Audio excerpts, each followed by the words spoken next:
एक अस्पताल का कैंप एक मंदिर के परिसर में लगाना था, जहाँ जहाँ बहुत सारे बुजुर्ग व्यक्ति और भिखारी मौजूद होते थे। जब डॉक्टर ने अपना कैंप वहाँ लगाया, तब बहुत से भिखारी और गरीब व्यक्ति उस कैंप में आने लगे, जिस कारण डॉक्टर बहुत बिजी हो गया। लेकिन उसे रह रहकर उसकी नज़र एक बुजुर्ग की ओर जाती, जिसे वह बार बार देखता था।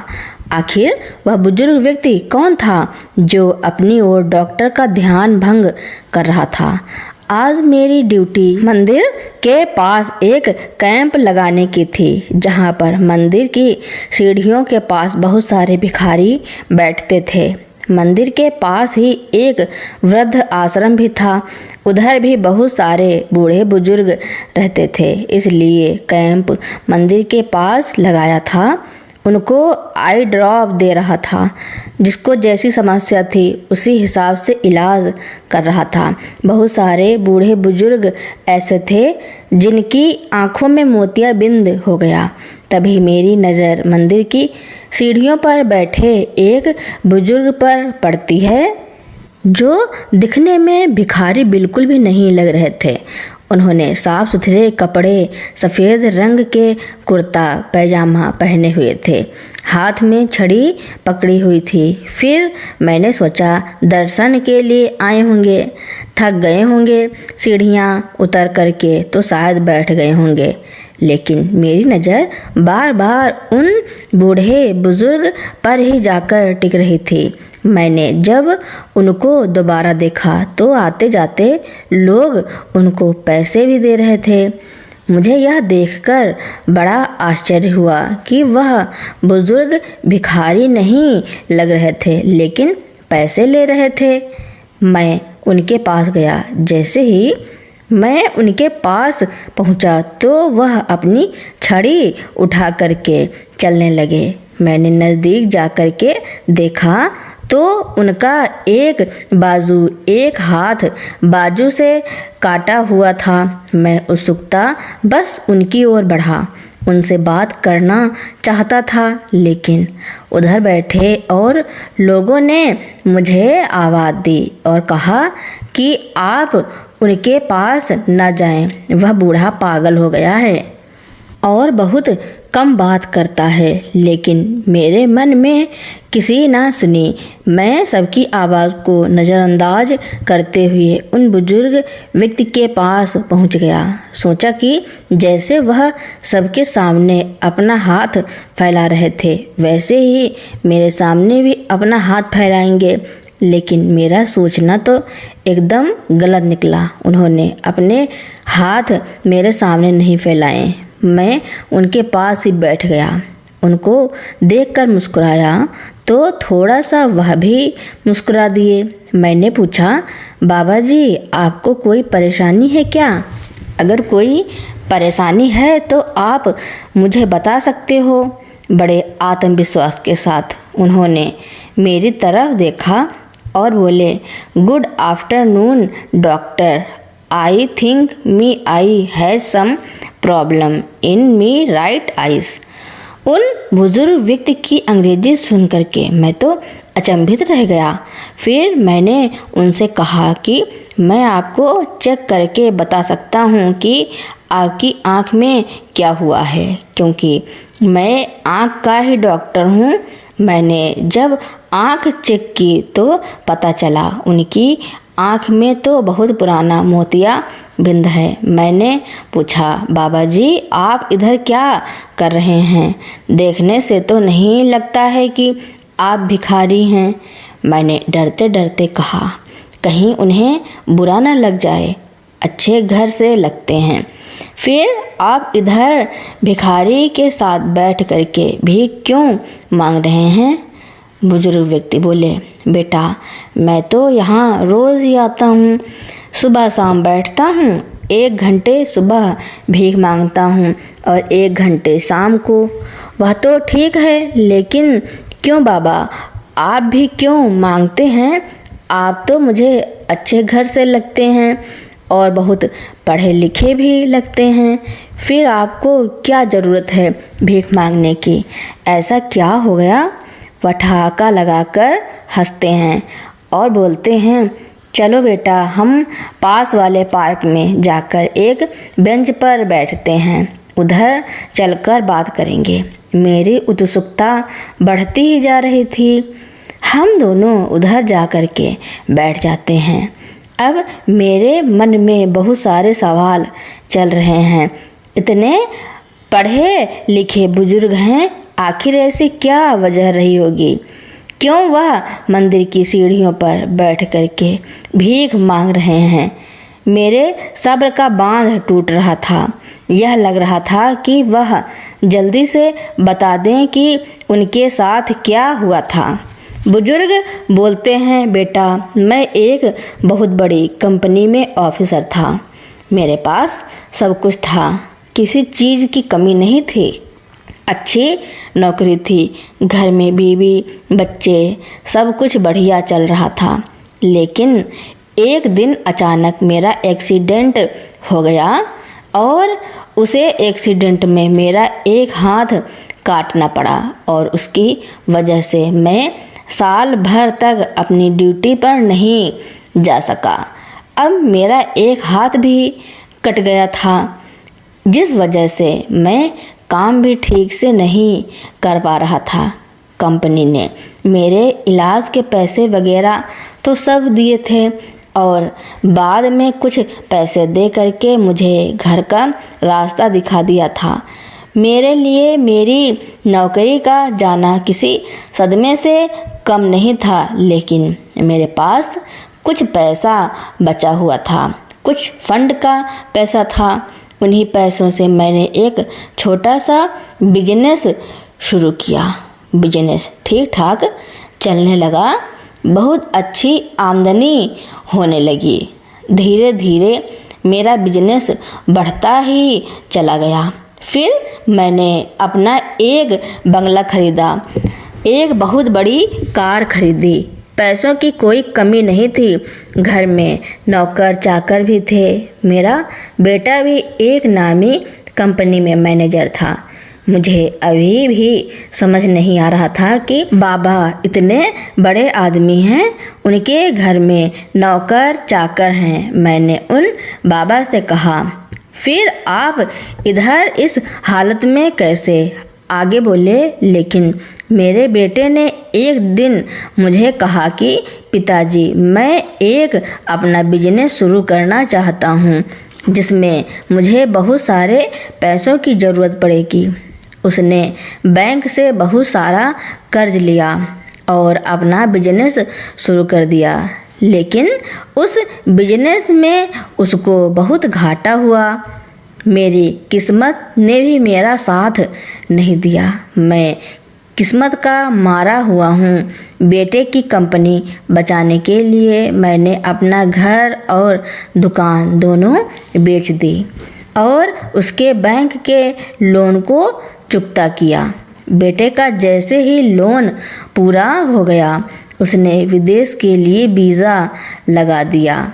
उधर उसकी नौकरी लग गई। वह अपने बीवी और बच्चों को लेकर के विदेश चला गया और हम दोनों पति पत्नी सड़क पर आ गए। बेटे की तरक्की के लिए मैंने क्या क्या नहीं किया। अपना घर दुकान अपना फंड सब कुछ दे दिया, लेकिन उसने मुझे धोखा दिया।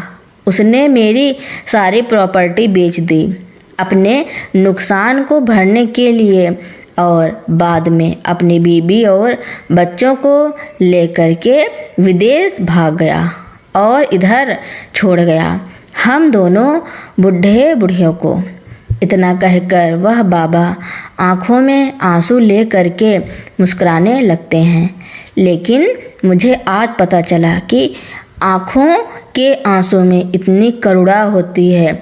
किसी का मुस्कुराना भी इतना करुणा से भरा हो सकता है। इतना दर्द भरा मुस्कुराना मैंने पहली बार देखा था। मैंने उनसे कहा, बाबा आप तो इतने होशियार हैं, पढ़े लिखे हैं, इतनी अच्छी अंग्रेजी जानते हैं, फिर आप तो कुछ भी कर सकते थे। आपको इधर मंदिर पर बैठ कर के भीख मांगने की क्या ज़रूरत है? बाबा फिर से मुस्कुराते हैं, बोले, बेटा, बूढ़े और लंगड़े व्यक्ति को कोई अपने पास नहीं रखना चाहता है। बाबा की बात सुन करके मैं शर्मिंदा हो गया। मुझे बहुत बुरा लग रहा था कि मैंने यह बात उनसे पूछी ही क्यों। बेटा, उसके बाद मैंने एक छोटी सी दुकान भी डाली किराने की, लेकिन ज़्यादा पैसा ना होने की वजह से उसमें ज़्यादा सामान नहीं भर पाता था हूँ। मुश्किल से 5 से 6 हज़ार ही महीने कमा पाता हूँ। उससे घर के खाने का ही खर्चा चलता है। लेकिन घर में समस्या यह है कि मेरी पत्नी बीमार रहती है। मेरी पत्नी को कैंसर है और उसकी दवाइयों में बहुत ज़्यादा खर्चा होता है। अब मैं बूढ़ा दिन भर दुकान में काम करता हूँ, लेकिन इसके बाद कोई और काम नहीं कर सकता। इसलिए शाम को और सुबह 1 घंटे मंदिर की सीढ़ियों पर आकर बैठ जाता हूँ, जिससे कुछ रुपए मिल जाते हैं, जिनको इकट्ठा करके मैं अपनी पत्नी के लिए दवाइयों का इंतजाम करता हूँ। फिर घर जाकर के तीनों के लिए खाने पीने का इंतजाम करता हूँ। बाबा, आपने तो कहा था कि घर में आप और आपकी पत्नी हैं, फिर यह 3 लोगों के लिए खाना आप किसके लिए बनाते हैं? मेरी माँ का देहांत मेरे बचपन में ही हो गया था। मेरा एक जिगरी दोस्त था, उसकी माँ ने मुझे पाल पोस कर बड़ा किया। मेरे दोस्त की मौत हो चुकी है। जिस माँ ने मुझे पाल पोस कर बड़ा किया, उसको मैं अकेला कैसे छोड़ देता? उसको बुढ़ापे पर दर दर की ठोकरें में कैसे खाने देता? इसीलिए मैं उनको अपने साथ ले आया। वह 90 साल की हैं, अब हमारे साथ ही रहती हैं और जब से मेरा दोस्त गया है तब से वह हमारे साथ ही रह रही हैं। बाबा की बात सुनकर मेरी आंखें फटी की फटी रह गईं। मेरे मुंह से एक भी शब्द नहीं निकल रहा था। एक तो यह इतने बूढ़े हैं, दूसरे अपंग भी हैं। पत्नी भी कितनी बड़ी बीमारी से गुजर रही है, फिर भी उन्होंने अपनी हिम्मत नहीं हारी। और एक बेटा था जो सब कुछ बेच करके चला गया था। मैंने बाबा से पूछा कि आपके बेटे ने जाने के बाद आपको एक बार भी फ़ोन नहीं किया, या फिर कभी यह नहीं सोचा कि अपने पिता जी की थोड़ी बहुत मदद कर दूं? मैं उनका सब कुछ बेचकर आया हूँ, तो वह किस तरह से रह रहे होंगे? आपके बेटे ने आपके बारे में बिल्कुल नहीं सोचा। एक बार बेटे का फ़ोन आया था। मैंने उसकी माँ की तबीयत के बारे में बताया था कि वह बीमार रहती हैं तो कुछ पैसों की ज़रूरत होगी। लेकिन जब मैंने पैसों की बात की तो उस दिन के बाद बेटे का फ़ोन ही नहीं आया। अब कोई पैसे नहीं देगा तो क्या मैं सबको ऐसे ही जाने दूंगा? कुछ तो मुझे करना ही पड़ेगा। अपंग जरूर हूँ, लेकिन कमज़ोर नहीं हूँ, लाचार नहीं हूँ। मैं सोचने लगा कि आपका बेटा विदेश में पैसे कमाने के बाद भी अपनी माँ के लिए ज़रा सा भी नहीं सोच रहा है, लेकिन आप अपने मित्र की माँ को अपने पास रखे हुए हैं, जबकि खुद भी आपका बुढ़ापा है। वह आज भी अपने मित्र की माँ की देखभाल कर रहे हैं। कितने महान इंसान हैं। कुछ देर बाद मैंने उनसे पूछा, बाबा, आपका बेटा तो आपको बर्बाद करके आपको सड़क पर छोड़ गया, ठोकरें खाने के लिए, और खुद अपनी बीवी बच्चों को लेकर के विदेश भाग गया। क्या आपको कभी उस पर गुस्सा नहीं आता है? नहीं नहीं डॉक्टर, यह सब मैंने कमाया है। मैंने यह सब कुछ इसके लिए ही तो कमाया था। मैं कौन सा ऊपर लेकर जाने वाला था। अरे उसने अभी लेकर ख़त्म किया या मेरे जाने के बाद ख़त्म करता था तो सब उसका ही, इसमें उसकी कोई गलती नहीं है। लेकिन बाबा यह तरीका तो ठीक नहीं है ना कि आपका सब कुछ लेकर चला गया और आपको सड़क पर भीख मांगने के लिए छोड़ गया। बाबा शांत भाव से कहते हैं, बेटा मेरी पत्नी और माँ का गुजर तो मेरी छोटी सी किराने की दुकान से ही निकल आता है। अरे 5 से 6 हज़ार में दाल रोटी का खर्चा निकल आता है और इससे ज़्यादा हमें कुछ चाहिए भी नहीं।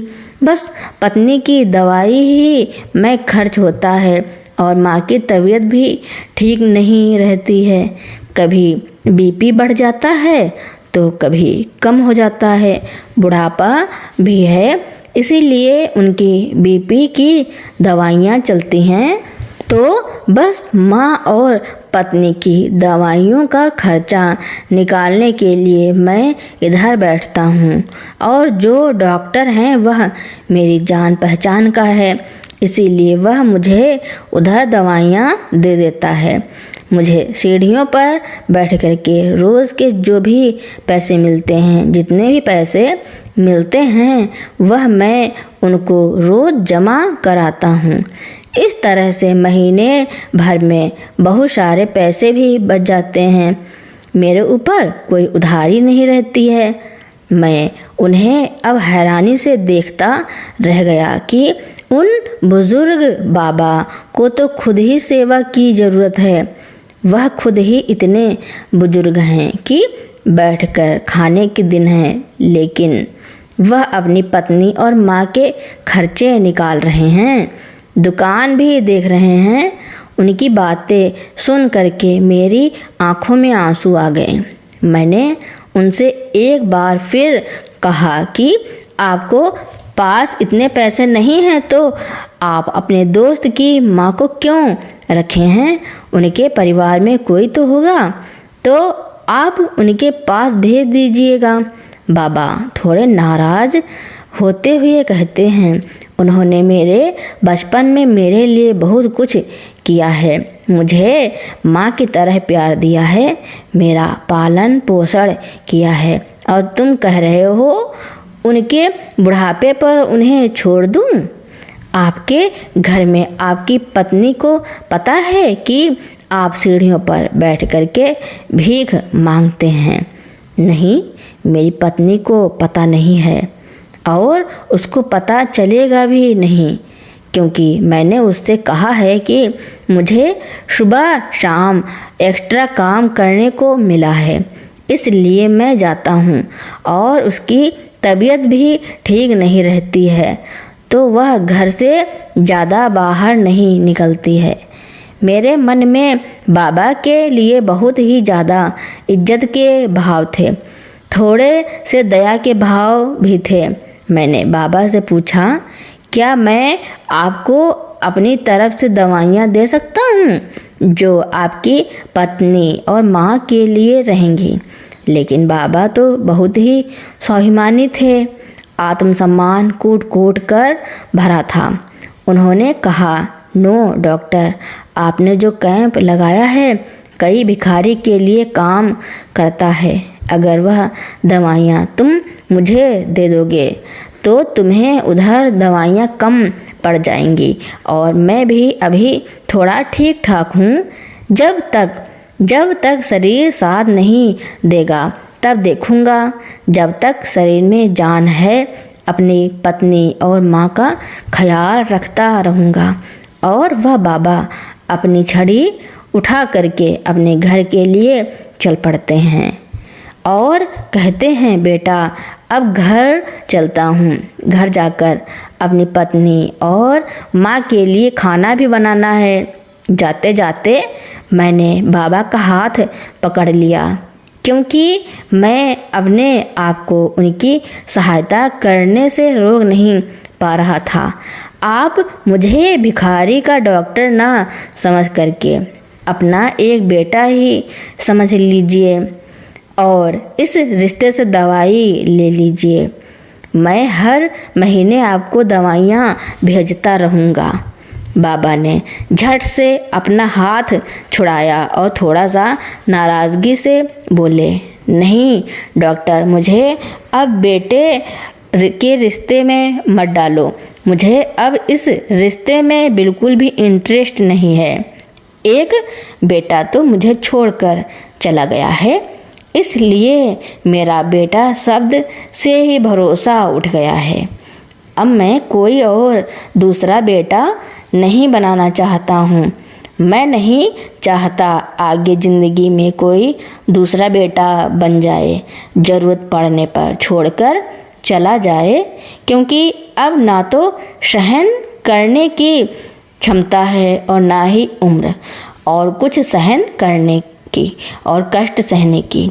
मेरी उम्र नहीं है बेटा। लेकिन जाते जाते उन्होंने मेरे सर पर अपना हाथ रख दिया और बोले, अपना ख्याल रखना प्यारे बच्चे, तुम बहुत अच्छे हो। बाबा ने अपने आत्मसम्मान के लिए मेरे द्वारा दी गई सहायता और रिश्ते को तो ठुकरा दिया था, लेकिन मेरे सर पर हाथ रख करके उन्होंने मुझे बताया कि उन्होंने मन से कहीं न कहीं इस रिश्ते को स्वीकार कर लिया था। उस पागल कहे जाने वाले बाबा के आगे मेरे हाथ अपने आप ही प्रणाम की मुद्रा में जुड़ गए। हमसे भी अधिक दुखी, हमसे भी अधिक विपत्ति परिस्थितियों में जीने वाले ऐसे लोग भी हो सकते हैं। इन्हें देख हमारे जीवन में दुख कम प्रतीत होते हैं। दुनिया को देखने का हमारा नज़रिया ही बदल जाता है। डॉक्टर ने बुजुर्ग व्यक्ति से बात करके अपने मन में यह ठान लिया कि वह अपने माँ बाप को किसी भी प्रकार के कोई दुख व तकलीफ नहीं देगा, ना ही उन्हें किसी चीज़ की कोई कमी होने देगा। यह निर्णय उसने मन ही मन में किया था। डॉक्टर उन बुजुर्ग व्यक्ति की किसी न किसी प्रकार से मदद कर दिया करता था, वह भी उनको बिना बताए। तो दोस्तों, बुजुर्ग व्यक्ति के साथ उनके बेटे ने जो किया उसके बारे में आपका क्या कहना है और यह कहानी आपको कैसी लगी कमेंट में ज़रूर लिखना। मेरी कहानी सुनने के लिए आपका बहुत बहुत धन्यवाद।